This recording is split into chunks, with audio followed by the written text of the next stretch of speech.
Salut! Est-ce que tu aimes notre travail? Si c'est le cas, n'hésite pas à nous laisser des tips ou un don directement depuis le site www.ktbradio.org. On compte sur toi. Merci beaucoup et bonne écoute. KTB Radio, la radio du peuple.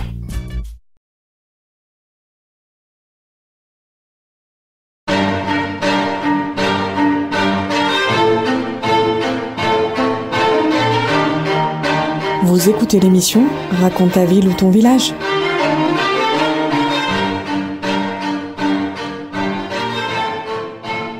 Bonjour à tous et à toutes, bienvenue sur KTB Radio. Aujourd'hui, j'ai le plaisir d'être en compagnie de Monsieur Flandin, secrétaire à l'association du patrimoine fortifié du Briançonnais. Bonjour Monsieur Flandin. Bonjour, enchanté de répondre à quelques questions. Alors, on va tout d'abord parler de l'histoire de cette association du patrimoine fortifié du Briançonnais. Voilà, alors cette association, elle est déjà très ancienne puisqu'elle date de 1993. Elle a été fondée par Pierre Boyer et Isabelle Fouillat-Julien qui était à l'époque aussi directrice du patrimoine de la ville de Briançon. Donc Pierre Boyer, qui était à l'époque un jeune retraité, a fait un très gros travail. Il a lancé une publication régulière qu'on appelait Les Choguettes. Il a d'autre part rédigé un livre de référence sur les fortifications du Briançonnais, en travaillant aussi en collaboration avec le professeur Bornec de Grenoble à l'époque.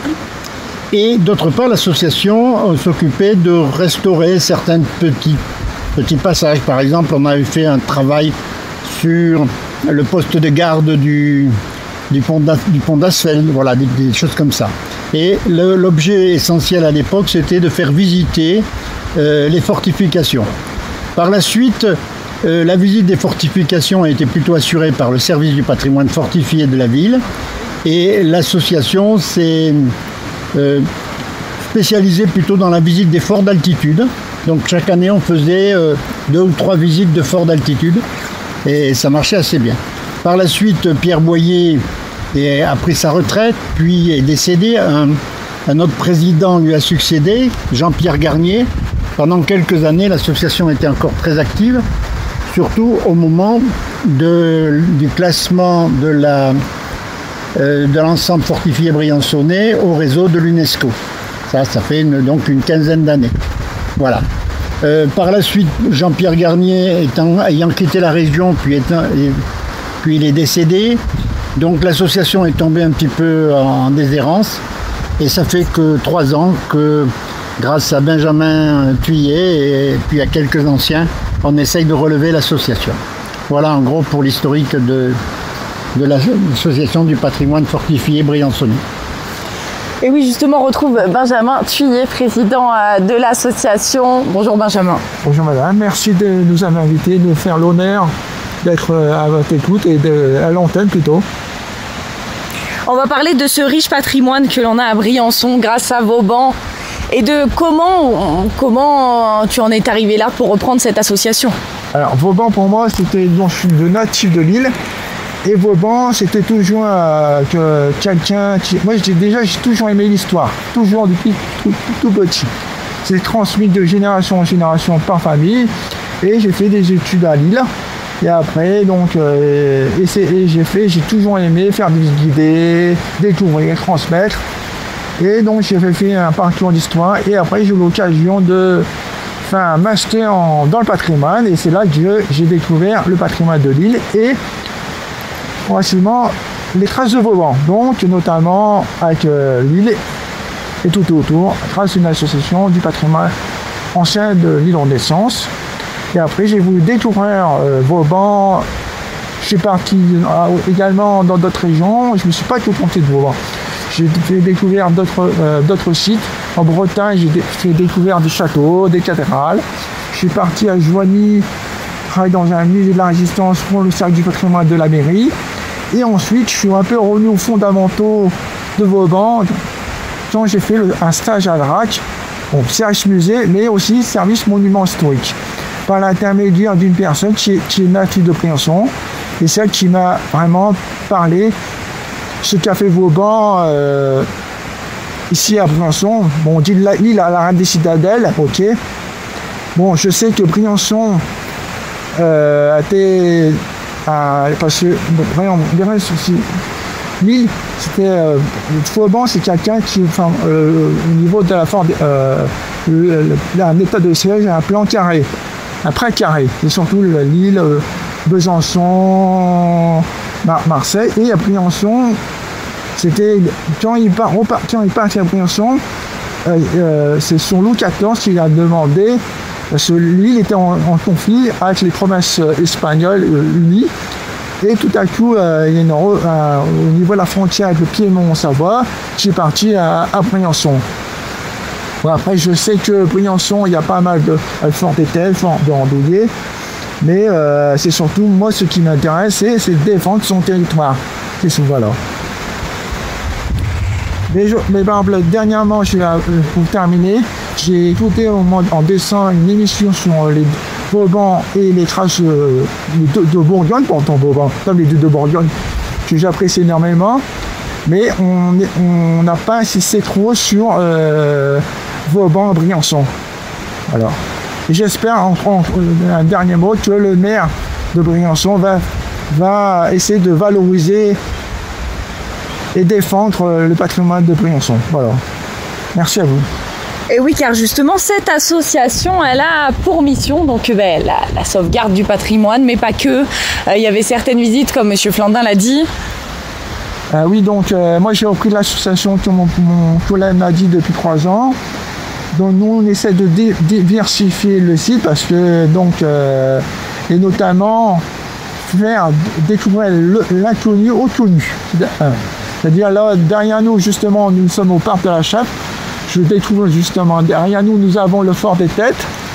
Sujet à discussion, mais je n'entre pas. Et pour ceux qui nous souhaitent adhérer à l'association, nous proposons régulièrement des visites de fortes altitudes, notamment sur la Lozette, au niveau de Servières, et la Croix de Toulouse, ou le Bocuse-Malfosse, qui sont au-delà de Montgenèvre. Donc au programme, dans votre asso, réunion, manifestation culturelle, voilà. Exposition, randonnée. C'est ça, oui, c'est bien ça. Si on veut venir adhérer ou si on veut venir tout simplement visiter, comment on fait, Benjamin ?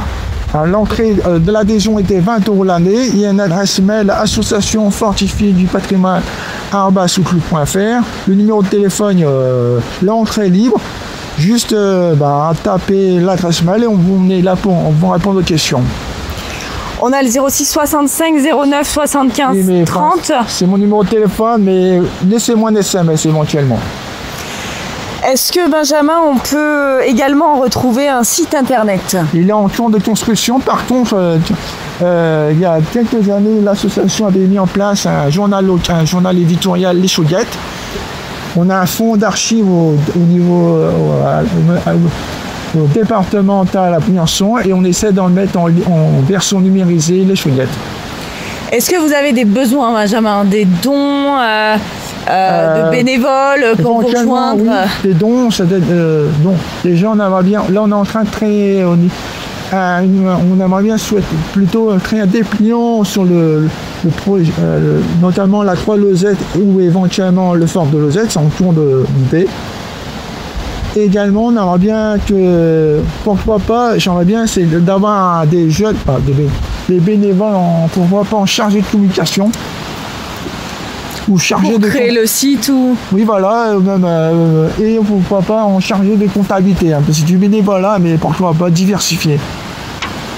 Il n'y a pas de formation d'histoire, ni de formation de droit, mais c'est juste, voilà. Et c'est ouvert à tout le monde. Et de 20 ans à plus. Parce que, voilà. Pour l'instant, on est là.